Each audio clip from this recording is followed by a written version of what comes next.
What's good, YouTube? Welcome to Boxing. It's January 1st right now, and this is the first video on this YouTube channel. So welcome if you're watching this. You are day one. So happy New Year. I hope y'all had a good one. Feel me? I hope you guys accomplished all your goals this year. And without further ado, let's get right into it. We're gonna make sure we kick it off right with the first video. We're gonna do our pound for pound list for 25, and then we're gonna circle back in a year, see how things change. But I have to make it extra special for y'all, you feel me? It's my first video. I gotta do 20 people. I can't do the top 10 pound for pound. I gotta do the top 20.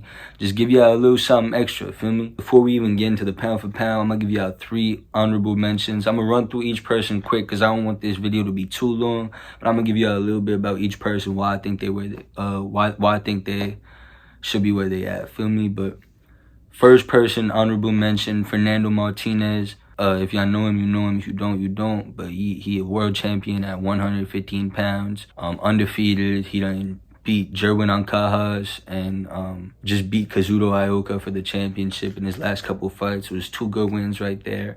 I think he's a dangerous fighter. He might be fighting Bam next. One of the only people at that weight class, I think, who could actually give him problems. The only person at that weight class, I think, who could actually give him problems. But, yeah. Other honorable mention, we got Tyson Fury. He obviously elite. He done showed that. Definitely done showed that. I mean, you can't say he didn't show it from just the 2 performances with Usyk. He competed. He's definitely elite. But he coming off 2 losses. Arguably 3 losses if you count the Ngannou shit. Feel me? So that is what it is. But he honorable mention still. Other honorable mention, we got Ryan Garcia. He definitely got something with the speed, the power, and the reach at that weight class. Is going to be a problem for anybody. He showed that in the Haney fight. But that was also him on steroids. So we don't know how much faster he was. We don't know how much more powerful he was. And we don't know how much more stamina he had because of that. And those is real things. So, and people talk about it was just a small amount. But you got to understand that he could have been using it to train harder too, which makes you reap bigger benefits. So it definitely makes a big difference. Because of those reasons, like we got to see him come back without the PEDs first. But he got the talent. He could definitely be in the top 20 next year. Without further ado, let's get to the actual top 20 now. So number 20, we got Bakram Murtazaliev. He is world champion at 154 pounds. He had a tough fight against Jack Koke, but he won clearly. Knocked him out in the knocked him out in the 11th round. But that was during Ramadan, so he was fasting, still had to do full training camp, all that, still put on a good performance against a tough guy who not an easy out at all. You can't tell me Jack Koke an easy out.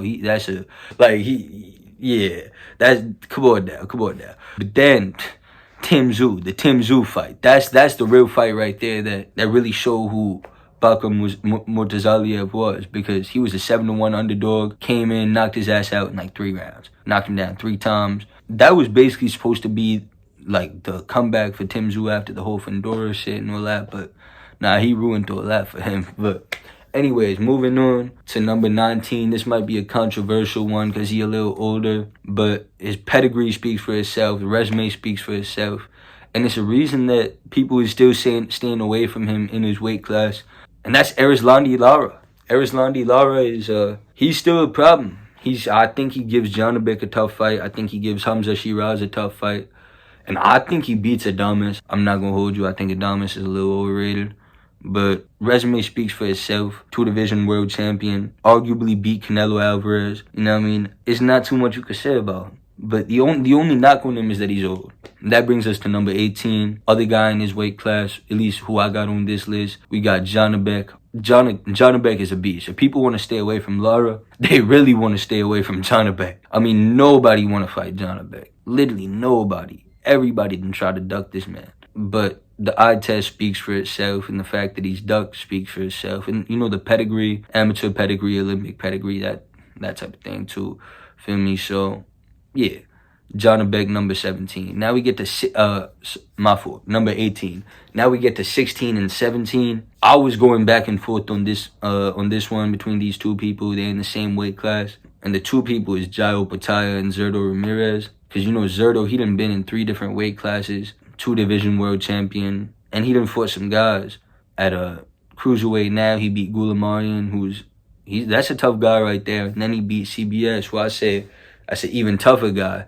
And he even fought some tough guys at a super middleweight. He beat Jesse Hart twice. Thing with Zerto is when he fought Bivol, you seen the difference in levels. And I feel like Opetaia beats Bivol. And honestly, head to head, I feel like Opetaia beats Zerto. And he got a good resume too with the 2 fights against Breeders. He just beat Jack Massey too. His resume might not be as deep, but he done fought some guys, and just because of the head-to-head matchup, I gotta put Opetaia over Zerto. So we got Zerto at 17, Opetaia at 16. But that's close. That's real close. Neck and neck. But that brings us to 15. We got Lomachenko. Feel me? He also an older guy, but 3-division world champion. He's world champion right now. And he just won that title back against George Kambosos, who I feel like I'm not going to lie to you, he's a bum. That shouldn't have even been a title fight. Or at least Kambosos shouldn't have even been in a title fight. But he stopped Kambosos. He did what Haney couldn't in 24 rounds. He did it in like 11 rounds. I think something like that, right? And then the Haney fight also, that's an arguable fight right there. Every time I watch it, I have someone else, a different person winning that fight. It's a very, that was one of the best fights of the last year. People slept on that when they was talking about the fight of the year conversation. But for a fact, Loma is still nice. He's still on that level. And I think he definitely gives Shakur and Tank trouble. But the last couple of years, he been moving weird. He definitely been ducking. But yeah, that brings us to number 14, Teofimo Lopez. Feel me? Resume speaks for itself. 2-time lineal champion. Beat Lomachenko, beat Josh Taylor. But the problem with Teofimo Lopez is he's limited. He have a hard time with guys who could control distance and got more reach than him. You just look at the Jermaine Ortiz fight, the Sandor Martin fight. It's the same thing with both those styles. But the reason those is close fights and neither of those guys was totally able to take advantage of it was because of his intangibles, the speed, the reflexes, the sometimes unorthodoxness, those leaping shots he gonna hit you with. They didn't want to take no risks, so they wasn't really, even though they boxing him from the outside, keeping their distance, they're not really sitting down on their shots, really giving him nothing to respect. You feel what I'm saying? So it made those kind of competitive fights still. But I feel like someone like a Devin Haney, who really knows how to do that, how he did to Regis Prograis, one of the biggest power punchers in the division, could beat him clearly. And that's why Devin Haney is my number 13 pound for pound. The only thing with Devin Haney is this whole Ryan Garcia situation. I can't hold it against him because it's not a loss on his record and because the PEDs and all this. And honestly, I'm going to keep it a buck. I scored it a draw. I thought it was a real close fight. I had Haney winning 7 rounds, Garcia winning 5. Now, you take those 3 points away from Haney for the knockdowns, Garcia is up 1. But then there was the point that the ref takes away, which makes it a draw. I understand why people felt like Garcia won. I'm not mad at Garcia winning. I scored it a draw. I think it was a close-ass fight. The thing with Haney, though, is how is that going to affect his confidence? Because I definitely felt like before that fight, he would have beat Teo clear. Now I'm not sure. But we going to see. And I got to give him the benefit of the doubt. He was undisputed champion, came up, dominated Regis Prograis in his first fight, pitched a shutout, and knocked him down. So we obviously got some power at 142. But yeah, so we got kind of all those guys who done fought each other right there. Or at least Loma done fought both of them. But, Loma 15, Teo 14, Haney 13. Now that brings us to number 12. It don't even feel right putting him at 12. He feel like he should be in the top 10 because of the year he had. But when you really look at it, I think this is the right spot. I got him at number 12. We got Daniel Dubois. Now, Daniel Dubois, he done beat Philip Ergovich, knocked him out, knocked out Anthony Joshua. Huge fight. One of the best knockouts of the year. Some people would say one of the biggest upsets of the year. But if you know boxing, then you knew that was a close fight. Even against Usyk, I think that was a knockdown. I don't think that was a low blow. Feel me? It's debatable, but I think it was a knockdown. You could tell Usyk was hurt, and it wasn't on some low blow shit. It was he was hurt to the body. But who knows what would have happened if he hadn't been given the time to recover. He might have got up and still beat him anyway. And you can't take away the fact that Dubois quit in that fight.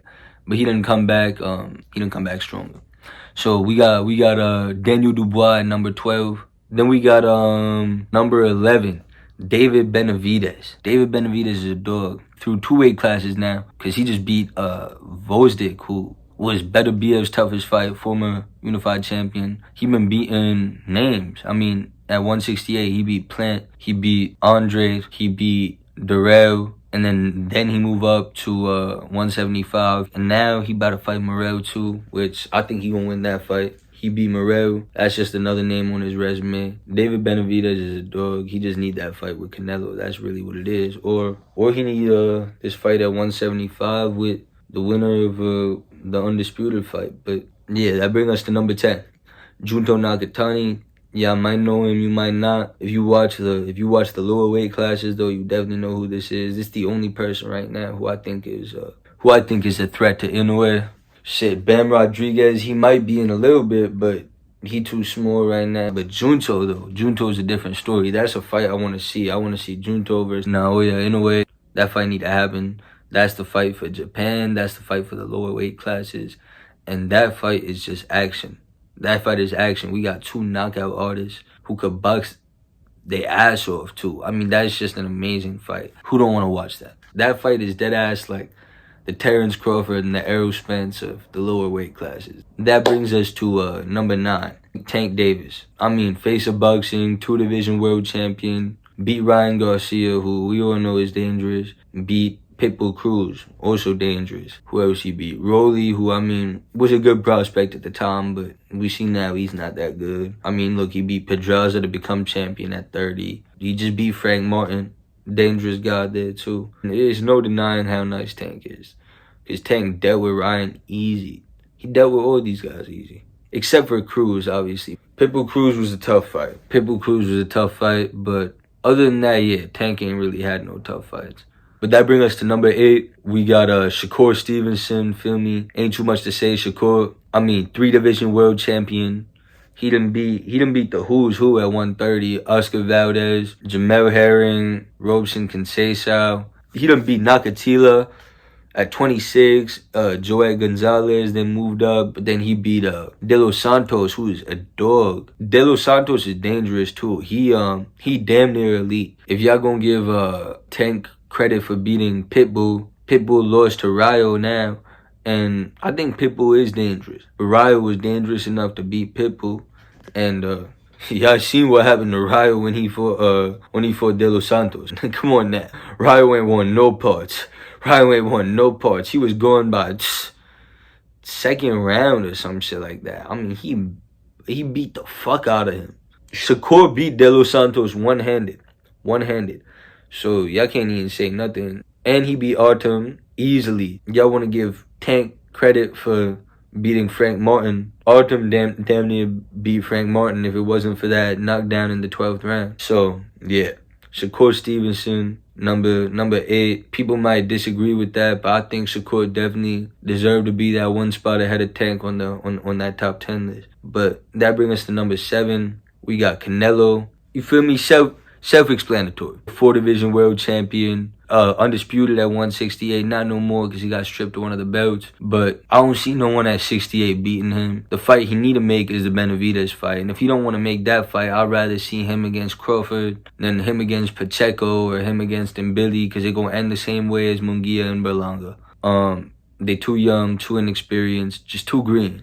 Feel me? But still a legend. But the man he couldn't beat in recent times, Bivol, that's going to bring us to number 6. That is our number 6. Dimitri Bivol, I mean, shit, ain't much you could say. This guy right here, I mean, he is nice as hell. That's just all you could really say. Dimitri Bivol is nice as hell. But the one person he couldn't beat was Artur Beterbiev. So you gotta give him the nod and put Beterbiev at number 5 and Bivol at 6. But close ass fight. I had Beterbiev winning. If you had Bivol winning, maybe you switch those two around. But at the end of the day, that brings us to number 4, Bam Rodriguez. Great year. He beat Estrada, then Guevara. Estrada was one of the fights of the year. One of the knockouts of the year too. He fought Sonny Edwards. He fought Rungasai. I mean, come on now. Like, Bam done fought everybody. I want to see Bam against Martinez. That's the fight to make. But 2-division world champ. He done fought all the guys. I They don't call him the legend killer for no reason. Bam is nice. Bam is nice for real, for real. I don't even feel like you could argue that he gotta be number 4. He can't even be lower. But you can't put him higher because these other 3 guys is just obviously the top 3. They done separated themselves. And you already know who it is. Bud Crawford, Naoya Inoue, and Alexander Usyk. And I'm not gonna hold you. Right after the Inoue versus Fulton fight, I had Inoue number 1. Right after the Bud versus Spence fight, I had Bud number 1. But then now the more and more things have kind of shifted. You've seen how Bud struggled with Madrimov. You've seen Inoue get dropped. And then you've seen Usyk beat Fury again. I mean, Usyk then cleared out 2 divisions now and had harder roads than, to be honest, than Inoue or Bud had in either division, if we keeping it a buck. His resume is crazy.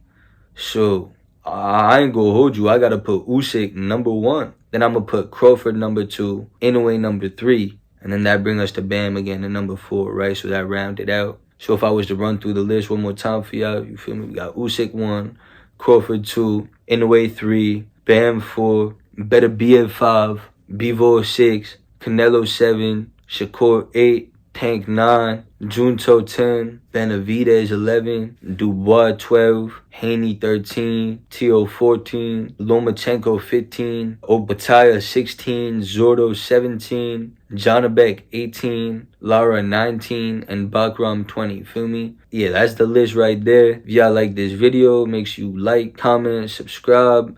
Let me know in the comments what you think. Did you agree? Did you disagree? Would you move someone around? Would you add someone? Would you take somebody off this list? So you let me know what you guys think in the comments, feel me? And just make sure y'all tune in, subscribe, because a lot more videos coming, feel me? A tier list for each weight class, who the best fighters in the weight class, but also ranking what's the best weight classes. I'm going to do ranking the best knockouts of the year, prospects of the year, fighters of the year, fights of the year, all that good stuff, feel me? So don't even trip. Just make sure y'all subscribe. I got you, feel me? Just tune in and we finna go up. Y'all finna see by this time next year, when I'm making this video next year on this channel, we gonna have a lot more subscribers. I was finna say a number, but I don't even want to jinx that shit. But we gonna be up. I promise you. We gonna be grinding. It's a New Year's resolution for me. I hope y'all got your New Year's resolutions. I hope you guys had a great night, feel me? But I'm out. It's 4:30. I'm falling asleep while recording this video. I ain't even gonna front, but I hope y'all enjoyed this. And yeah. Make sure y'all tune in. Fuck with me.